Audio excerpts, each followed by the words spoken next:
Salut les devins, c'est Saikyo. Il est l'heure pour moi de vous présenter ma review de l'épisode 87 de Dragon Ball Super, qui pour moi n'a pas été décevant, ça serait méchant de ma part de dire qu'il a été décevant, et puis en plus, je m'étais mis en tête de ne pas en attendre grand chose, donc forcément, si vous attendez pas grand chose de l'épisode, vous pouvez pas en être déçu. Mais disons que en 2 mots, je dirais, ça passe. Parce que véritablement, au fond de cet épisode-là, il y a rien d'horrible, mais c'est juste, je pense, la manière dont ça a été fait que j'ai trouvé plutôt maladroite. Il y a des choses qui sont un petit peu maladroites dans l'épisode. Le fait qu'il soit placé juste derrière l'épisode 86 qui traitait déjà justement de la relation Goku-C17, qui traitait déjà des activités personnelles de C17, et au lieu par exemple de creuser un peu plus cette relation-là, ou de nous apporter plus de détails croustillants, ou par exemple de nous montrer la vie de famille de C17, enfin voilà, ce type d'exemple-là, eh bien je trouve que cet épisode 87 n'a été qu'une sorte de répétition et de surenchère de l'épisode 86, sauf que à l'intérieur vous enlevez le combat Goku contre C17, et cette fois-ci c'est Goku et C17 qui se sont alliés dans un petit combat commun. Pourtant vous me connaissez bien, quand un épisode traite justement de tout ce qui est tranche de vie, des moments plutôt calmes mais qui vont plutôt traiter de la vie familiale, du relationnel père-fille de Vegeta et Bra, ou je ne sais pas moi, la relation Gohan-Goten-Goku, ou les instants inoubliables que sont les naissances dans Dragon Ball, enfin voilà, vous savez que moi j'adore tout ça. Mais dans cet épisode-là, on n'y a pas eu droit, on a juste eu une sorte d'intrigue assez digne des tout débuts de Dragon Ball GT. Pourtant, vous me connaissez, j'aime bien DBGT, je trouve pas que ça soit au niveau de l'animé DBZ,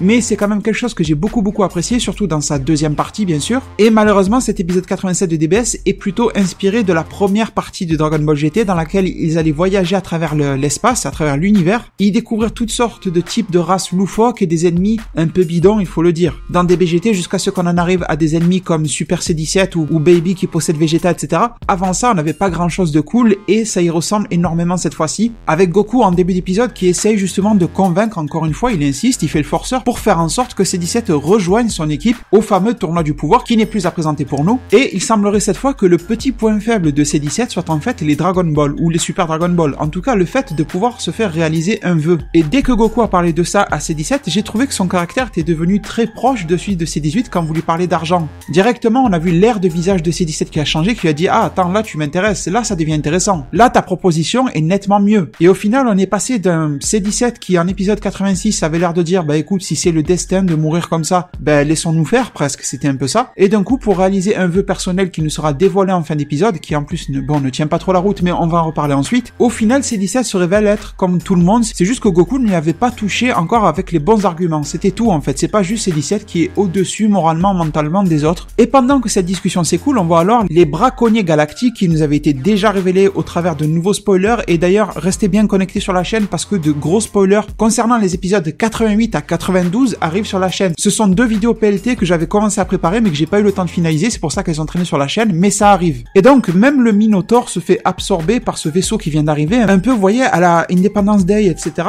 Le même faisceau lumineux, voilà, le même genre, on sent l'inspiration. Les Japonais, dès qu'ils parlent souvent de monstres, de, vous savez, un peu à la Godzilla, d'invasion extraterrestre, etc., ils sont toujours dans les clichés. C'est rarement très poussé quand ils parlent de ce type de sujet-là. Goku dit qu'il arrive même à sentir l'énergie de ces personnes-là, donc forcément leur ki, ils ont un minimum de ki pour qu'ils soient sensibles et perceptibles, et la tentative de C17 de s'immiscer à travers le faisceau qui est lancé par le vaisseau, sans mauvais jeu de mots, est définitivement ratée, et alors Goku se permet d'être autoritaire et de faire comprendre à C17 qu'il faut se téléporter dans le vaisseau. Goku prend à cœur cette tâche qui n'est pas la sienne au final de sauver des animaux, et c'est clairement ça déjà qui lui fait marquer quelques bons points auprès de C17. Arrivé dans le vaisseau, premier étonnement pour moi, c'est que Goku et C17 ne sont pas arrivés à côté de garde directement, parce que normalement la téléportation c'est censé vous téléporter auprès du ki de quelqu'un que vous avez senti. Alors mis à part si un de ces animaux là qui est en captivité dégage une certaine forme de ki et que Goku a pu se téléporter à côté, mais moi j'aurais bien imaginé, et ça je vous l'avais dit dans mon analyse de preview, et c'est pas juste de l'imagination, hein, c'est vraiment, je pense que techniquement c'est plus logique que ça soit comme ça, que Goku fasse en sorte de se téléporter au moins à côté de un garde, histoire que l'on puisse justifier la téléportation. Bon, il a fallu que Goku et C17 soient détectés et que des gardes arrivent justement, c'est pas vraiment la même chose. Et au moment alors où Goku et C17 décident d'en finir avec ça, on a eu une phase assez intéressante, je dirais,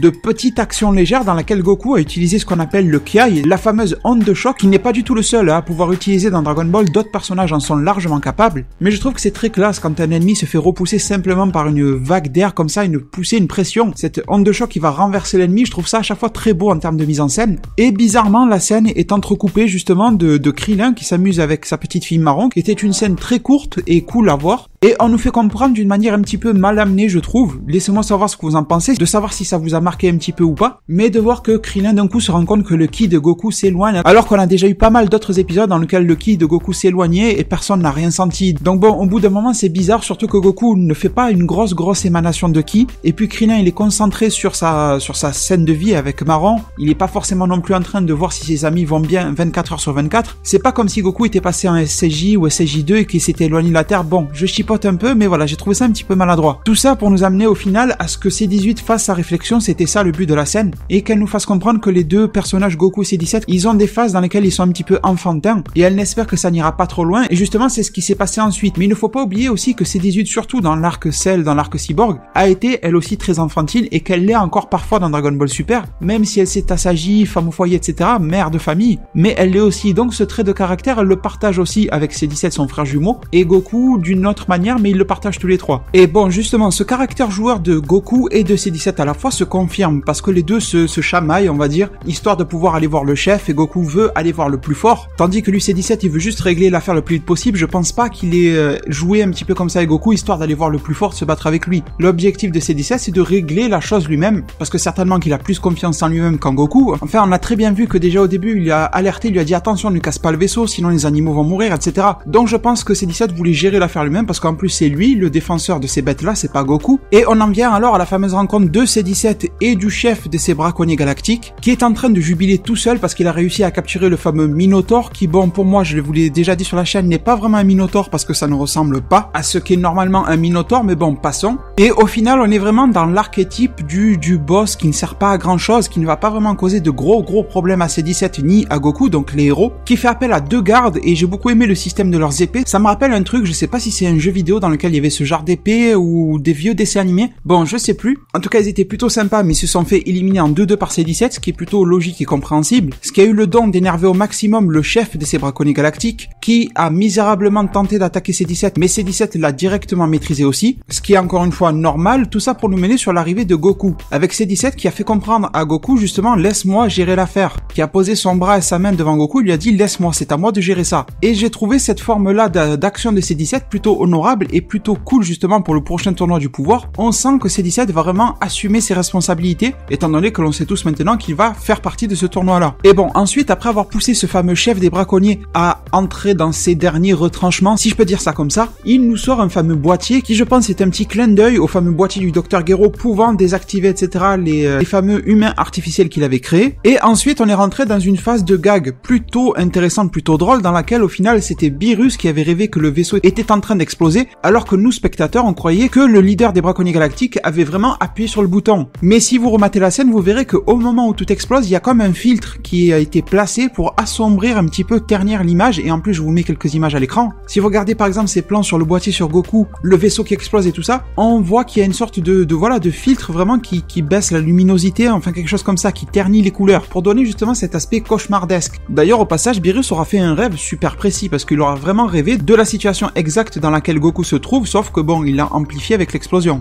Tout ça au final nous amènera sur une scène plutôt connue maintenant de Vegeta qui s'énerve dès que quelqu'un fait en sorte que sa petite fille Bra se mette à pleurer. Bulma essaie de la calmer, ce qui était plutôt cool à voir. Mais voilà, encore une fois, au lieu de nous montrer quelque chose de nouveau entre Vegeta et Bra, eh bien on a encore le même type de blague qui nous est fait, Vegeta qui s'énerve parce que quelqu'un a fait en sorte que sa fille soit énervée elle-même. Et là, ce que je vais dire, c'est pas du tout du troll, c'est la vérité, mais sincèrement, j'aurais préféré une scène drôle d'humour dans laquelle on voit Vegeta en train de changer la couche à sa fille plutôt que de voir ça. Vous imaginez le Vegeta qui sait pas par où s'y prendre, etc. Bulma qui la met devant le fait accompli, qui lui dit non mais moi à l'époque de Trunks tu m'as laissé seul, maintenant ça va être à toi de faire le boulot. Je trouve que ça aurait été vraiment marrant de voir ça, mais bon, peut-être que ça arrivera, mais pour le moment ce n'est pas le cas. Et du coup, revenu à la scène de Goku et de C17 face à la menace justement d'explosion du vaisseau, et le problème c'est que eux ne sont pas menacés, Goku et C17, de mourir, parce qu'on peut imaginer que Goku peut se téléporter, que C17 lui dans l'espace, je pense qu'il est capable d'y résister et d'y vivre, mais la menace est bien sûr encore et pèse sur les animaux. Et afin de réaliser son objectif, tout comme Majin Vegeta, mais sauf que là c'est pas du tout les mêmes proportions, parce qu'à l'époque de Majin Vegeta c'était quand même Majin Buu qui était en face de lui, une des plus grosses menaces que l'on ait connues dans tout l'univers Dragon Ball. Et bien C17 d'un coup il choisit la solution la pire, j'ai envie de dire, de se sacrifier. Direct, on l'a pas vu hésiter quoi que ce soit, il s'est mis en avant, il a dit à Goku salut ma famille, salut ma soeur et tout ça. Et en gros le mec il est parti dans une attaque un petit peu suicide en se plongeant dans l'espace avec le chef des braconniers galactiques. Et là à ce moment-là on se rend compte de deux choses, c'est déjà que le braconnier galactique n'a pas appuyé sur la télécommande, ce qui était révélateur de la suite de l'épisode, comme quoi sa télécommande c'était du mytho. Et une autre chose plus intéressante je trouve, c'est que Goku est passé en SAJ Blue, alors que théoriquement on aurait pu se dire qu'il avait juste à se téléporter, alors que logiquement on aurait pu se dire que le SAJ Blue est plutôt inutile dans ce genre de situation. La téléportation de Goku, qu'il soit SAJ 1 ou une forme normale ou quoi que ce soit, normalement elle est de la même vitesse, ça n'a jamais été dit que c'était plus ou moins rapide. D'ailleurs rien que la définition de téléportation, je pense pas qu'il y ait différentes vitesses dans la téléportation. Mais pourtant Goku l'a fait. Et pour le coup je ne pense pas que ce soit une connerie ou une débilité de la animation, qui a voulu en faire un petit peu trop, nous mettre des jolies couleurs pour les yeux et nous envoyer du SAJ Blue. Je pense que c'est un moyen de nous mettre sur la piste de plus en plus en fait que le Ki divin permet justement de respirer, que ça soit temporairement ou indéfiniment, peu importe, dans l'espace. C'est un thème qui a été abordé de plus ou moins loin dans la série, qui nous a été moyennement confirmé. Si vous revoyez le film Battle of Gods, si vous revoyez tout l'animé ou si vous relisez tout le manga Dragon Ball Super, et j'insiste vraiment sur ça, sur la lecture du manga, vous vous rendrez compte que on nous a fait comprendre justement que ce fameux Ki divin chez les Saiyans pourrait leur permettre de respirer dans l'espace, et je pense que ça sera sûrement une de mes vidéos en profondeur qui arrivera dans les jours ou semaines à venir. Mais sans entrer dans le détail, on va dire que jusqu'à présent on a plus d'éléments qui nous font penser que oui c'est possible plutôt que non, mais il y en a aussi qui nous font penser que non ça n'est pas possible. Tout ça j'en parlerai sûrement dans la vidéo, sinon ça va être trop long ici. Mais d'après ce qu'on voit là, c'est que ça nous confirme que si Goku l'a utilisé à ce moment-là précis, c'est qu'il en avait besoin pour ne pas être complètement étouffé justement, et pour ne pas suffoquer une fois dans l'espace. Je pense que c'est ça le message derrière. Dites-moi en zone commentaire ce que vous en pensez. De toute façon c'était une des phases les plus intéressantes de l'épisode, donc n'hésitez pas à venir parler et discuter de ça. Ça m'a plus marqué ce petit moment là qui a duré que quelques secondes par rapport à toute l'intrigue sur les braconniers galactiques. Et ensuite après ça, j'ai honnêtement beaucoup aimé la phase d'humour qui nous a été proposée par la suite, qui était plutôt bien amenée. On venait déjà d'avoir la référence à l'arc cyborg justement avec le fameux boîtier explosif, et la deuxième référence qui est clairement avouée dans l'épisode, c'est que Goku s'est téléporté sur la planète de Kaio avec ce méchant qui est censé pouvoir s'auto-détruire. Et c'était super amusant justement de voir la réaction de Kaio face à tout ça, parce que ce sont vraiment de très mauvais souvenirs pour Kaio que cela fait ressortir. S'il est mort à l'heure actuelle, c'est bien à cause de Cell seconde forme qui avait explosé, qui s'était suicidé justement sur la planète de Kaio parce que Goku l'y avait téléporté. Alors c'est vrai que j'ai trouvé un petit peu limite le fait que Kaio ait peur de ce gars-là, parce que déjà comme on a vu il est plutôt immobilisé par la gravité déjà, et de deux je pense que même sans la gravité Kaio est capable de se le faire. Je n'ai pas vraiment réfléchi à quel niveau de puissance on peut estimer Kaio, mais en tout cas déjà bon, la maîtrise du Kaioken etc. Kaio en a quand même un minimum sur le pied pour se taper contre un braconnier galactique et ne pas en avoir peur. Bon c'est vrai que si la menace d'explosion est trop forte, ça peut lui causer quelque chose. Et un détail qui m'a l'air d'avoir été oublié durant cet épisode-là, c'est que Goku dit à Kaio, de toute façon tu es déjà mort, ça ne va rien te changer. Et là la question se pose, parce que normalement si on meurt 2 fois quand on est mort, ben l'existence du personnage n'existe plus tout bêtement. Mais qu'en est-il des dieux? Vous voyez, les Kaio, les Shinjin de manière générale, hein, les Kaioshin et tout ça, si ils meurent 2 fois, que leur arrive-t-il? C'est une question à laquelle on n'a pas vraiment de réponse dans Dragon Ball, et ça aurait été intéressant d'avoir voilà, une notion. Mais si Kaio en a peur, on peut en déduire que probablement lui aussi il craint quelque chose s'il remeurt après sa mort. Et au final on est coupé par une scène que j'ai trouvée encore une fois maladroite avec Dende qui prend contact avec Goku. Alors c'est bien parce qu'on nous montre que Dende a évolué etc,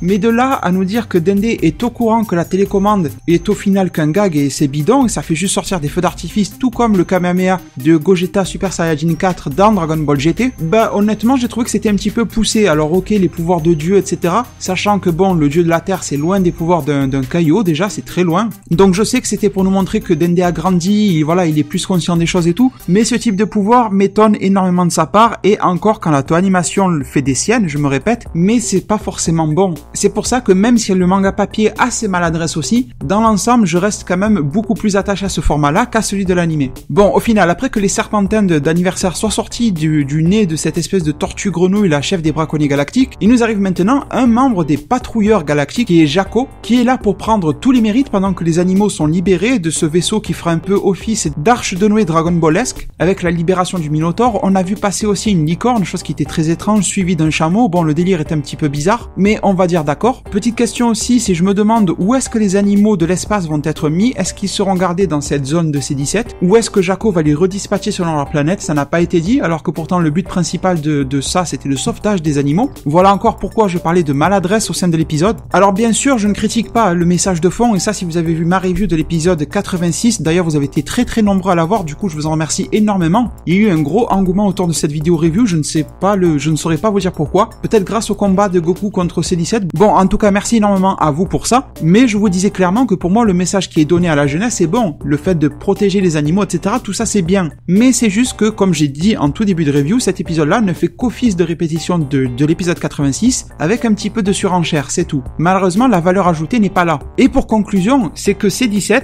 alors là, encore une maladresse pour moi, ou du moins c'était trop précipité, se met à dire comme ça de but en blanc qu'il va participer au tournoi. Il dit très brièvement qu'il doit quelque chose à Goku sur ce coup-là, alors que pour moi, ce serait presque même la raison majeure pour laquelle Goku arriverait à recruter C17, mais au final, il lui dit non, c'est les Super Dragon Ball, je vais m'acheter un bateau. En plus, il veut pas s'acheter une petite barque, il veut vraiment s'acheter le Titanic, le mec. C'est pour ça que bon, déjà, c'est un peu disproportionné. Je ne sais pas s'il veut transporter des animaux là-dedans, bon, ce qui serait un petit peu bizarre, mais bon. Qui il voudrait faire monter dans ce gigantesque bateau, je ne sais pas vraiment. Qu'est-ce qu'il ferait de son poste, justement, de protecteur de la forêt? Voilà, comment il ferait tout ça, je ne sais pas non plus. Comment il gagnerait sa vie une fois qu'il navigue sur le bateau, on ne sait pas non plus, ça n'est pas dit. On sait juste que ça coûte hyper cher d'avoir ce bateau-là. Et honnêtement, je trouve que c'est un vœu très ridicule à faire devant Super Shenron. Parce que déjà, ce type de vœu, Shenron de base est capable de le faire. Purunga aussi, bon, c'est difficile pour C17 d'aller chercher Purunga, mais je pense qu'en prenant contact avec C18, qui est en bon terme avec Bulma, etc., ça doit être super facile de trouver les boules du dragon et de l'invoquer et de demander ce fameux bateau qu'il pourra très facilement donner. Donc, une nouvelle fois, je me languis énormément de voir comment le manga va se débrouiller pour faire en sorte que Goku puisse recruter C17 dans ses rangs. Et une chose qui était très cool en fin d'épisode, c'était toute cette discussion-là qu'il y a eu entre Goku et C17. Le fait que Goku lui dise non, mais tu sais, la moitié dans mon équipe quasiment, ce sont de vieux ennemis, que ce soit Tenchin Han, Piccolo ou Vegeta, avec des visuels redessinés de l'époque qui étaient plutôt bien, mais bon, ils ont un peu trop forcé sur le mascara de Piccolo, mais à part ça, c'était plutôt cool. Également la scène de présentation de Boo et de C17 qui s'est rappelé du fameux Genki Dama, ce qui est logique, auquel il avait participé justement en donnant son ki pour détruire Boo. C17 était super étonné de savoir que ce gars-là, Boo, faisait partie de l'équipe, mais Goku lui a dit écoute, c'est une autre histoire, et ça nous fait encore un ennemi de Goku qui va rejoindre sa team, et quand je parle de team, c'est pas forcément la team du tournoi, mais sa team globale, la team Z, comme on l'appelle. En gros, le camp des héros, et ça c'est quelque chose vraiment qui est devenu classique au travers des shonen récents, un peu comme Naruto, voilà, c'est le cas typique de Naruto qui arrive à se faire allier à lui-même quasiment tous les ennemis qu'il rencontre, et presque même les pires. Et Goku, c'est vraiment ce type de caractère-là. Il arrive toujours à tisser un lien avec ses ennemis, certains il arrive à les faire passer dans son camp, ce qui n'était pas gagné avec un gars comme Piccolo ou comme Vegeta, et même avec certains avec lesquels il reste ennemi, exemple Cell, eh bien on sentait qu'il y avait pas une complicité, mais qu'il y avait une forme d'amusement entre les deux. Ou par exemple, même avec Freezer qui déteste Goku au plus haut point,